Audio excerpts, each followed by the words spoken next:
سال تک تبلیغ کا کام خفیہ اور انفرادی طور پر جاری رہا۔ اس کے بعد اللہ تعالیٰ نے اسلام کی دعوت کو کھلم کھلا کرنے کا حکم دیا۔ اس بارے میں سب سے پہلے اللہ تعالیٰ کا ایک قول نازل ہوا، وَأَنذِرْ عَشِيرَتَكَ الْأَقْرَبِينَ۔ آپ صلی اللہ علیہ وسلم اپنے نزدیک ترین رشتہ داروں کو عذاب الہی سے ڈرائیے۔ یہ آیت سورہ شعراء کی ہے اور اس سورہ میں سب سے پہلے حضرت موسیٰ علیہ السلام کا واقعہ بیان کیا گیا ہے، یعنی یہ بتایا گیا ہے کہ کس طرح حضرت موسیٰ علیہ السلام کی نبوت کا آغاز ہوا، پھر آخر میں انہوں نے بنی اسرائیل سمیت ہجرت کر کے فرعون اور قوم فرعون سے نجات پائی اور فرعون اور آل فرعون کو غرق کیا گیا۔ بلفظ دیگر یہ تذکرہ ان تمام مراحل پر مشتمل ہے جن سے حضرت موسیٰ علیہ السلام فرعون اور قوم فرعون کو اللہ کے دین کی دعوت دیتے ہوئے گزرے تھے۔ میرا خیال ہے کہ جب رسول اللہ صلی اللہ علیہ وسلم کو اپنی قوم کے اندر کھلم کھلا تبلیغ کرنے کا حکم دیا گیا تو اس موقع پر حضرت موسیٰ علیہ السلام کے واقعے کی یہ تفصیل اس لیے بیان کر دی گئی کہ کھلم کھلا دعوت دینے کے بعد جس طرح کی تکذیب اور ظلم و زیادتی سے سابقہ پیش آنے والا تھا، اس کا ایک نمونہ آپ صلی اللہ علیہ وسلم اور صحابہ کرام کے سامنے موجود رہے۔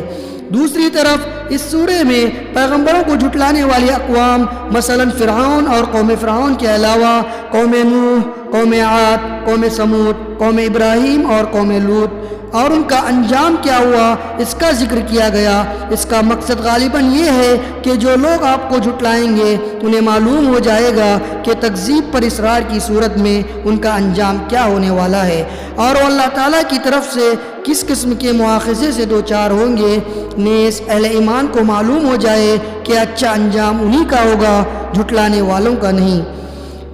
بہرحال اس آیت کے نزول کے بعد نبی اکرم صلی اللہ علیہ وسلم نے پہلا کام یہ کیا کہ بنی ہاشم کو جمع کیا۔ ان کے ساتھ بنی مطلب بن عبد مناف کی بھی ایک جماعت تھی، کل 45 آدمی تھے، لیکن ابو لہب نے بات لپک لی اور بولا، دیکھو یہ تمہارے چچا اور چچیرے بھائی ہیں، بات کرو لیکن نادانی چھوڑ دو اور یہ سمجھ لو کہ تمہارے خاندان سارے عرب سے مقابلے کی تاب نہیں رکھتا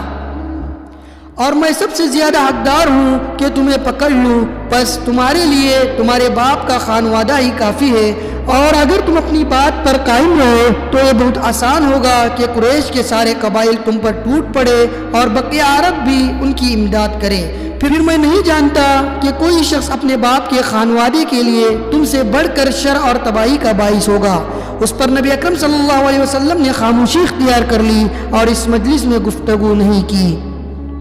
اس کے بعد آپ صلی اللہ علیہ وسلم نے انہیں دوبارہ جمع کیا اور ارشاد فرمایا، ساری تعریفیں اللہ کے لیے ہے، میں اس کی حمد بیان کرتا ہوں اور اسی سے مدد چاہتا ہوں، اس پر ایمان رکھتا ہوں اور اسی پر بھروسہ کرتا ہوں اور یہ گواہی دیتا ہوں کہ اللہ کے سوا کوئی لائق عبادت نہیں، وہ تنہا ہے، اس کا کوئی شریک نہیں۔ پھر آپ صلی اللہ علیہ وسلم نے فرمایا، رہنما اپنے گھر کے لوگوں سے جھوٹ نہیں بول سکتا، اس خدا کی قسم جس کے سوا کوئی معبود نہیں، میں تمہاری طرف خصوصاً اور لوگوں کی طرف عموماً اللہ کا رسول ہوں، بخدا تم لوگ اسی طرح موت سے دوچار ہوں گے جیسے سو جاتے ہیں اور اسی طرح اٹھائے جاؤ گے جیسے سو کر جاگتے ہو، پھر جو کچھ تم کرتے ہو اس کا تم سے حساب لیا جائے گا، اس کے بعد یا تو ہمیشہ کے لیے جنت ہے یا ہمیشہ کے لیے جہنم۔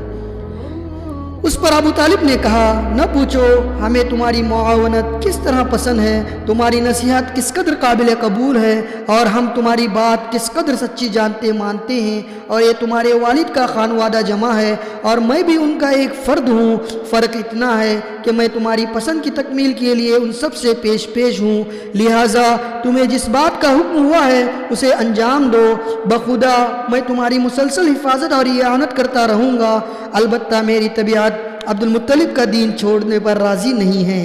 لیکن ابو لہب نے کہا کہ خدا کی قسم یہ برائی ہے، اس کے ہاتھ دوسروں سے پہلے تم لوگ خود ہی پکڑ لو۔ اس پر ابو طالب نے کہا کہ خدا کی قسم جب تک جان میں جان ہے ہم ان کی حفاظت کرتے رہیں گے۔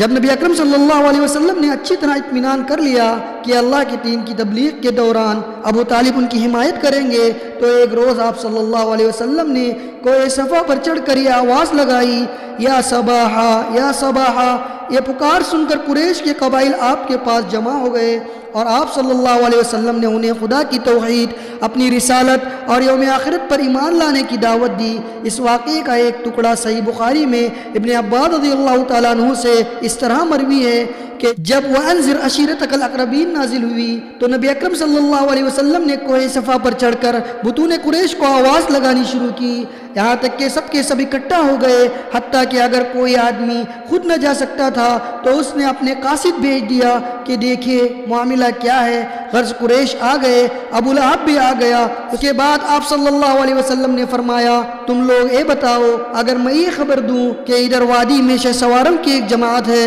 جو تم پر چھاپا مارنا چاہتی ہے، تم کیا اس بات کو سچ مانو گے؟ لوگوں نے کہا، ہاں ہم نے آپ پر سچ ہی کا تجربہ کیا ہے۔ آپ صلی اللہ علیہ وسلم نے فرمایا، اچھا تو میں تمہیں ایک سخت عذاب سے پہلے خبردار کرنے کے لیے بھیجا گیا ہوں۔ اس پر ابو لہب نے کہا کہ تو سارے دن غارت ہو، تو نے ہمیں اسی لیے جمع کیا تھا۔ اس پر سورہ تبت یدا ابی لہب نازل ہوئی، ابو لہب کے دونوں ہاتھ غارت ہو اور وہ خود غارت ہو۔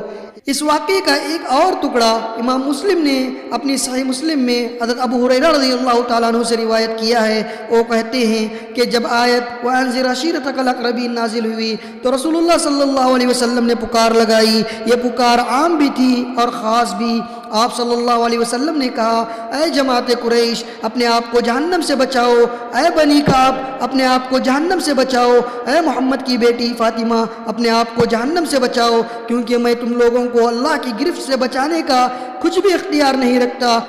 یہ بانگ درا غایت تبلیغ تھی۔ رسول اللہ صلی اللہ علیہ وسلم نے اپنے قریب ترین لوگوں پر واضح کر دیا تھا کہ آپ اس رسالت کی تصدیق ہی پر تعلقات موقوف ہے، اور جس نسلی اور قبائلی عصبیت پر عرب قائم ہے وہ اس خدائی انذار کی حرارت میں پگھل کر ختم ہو چکی ہے۔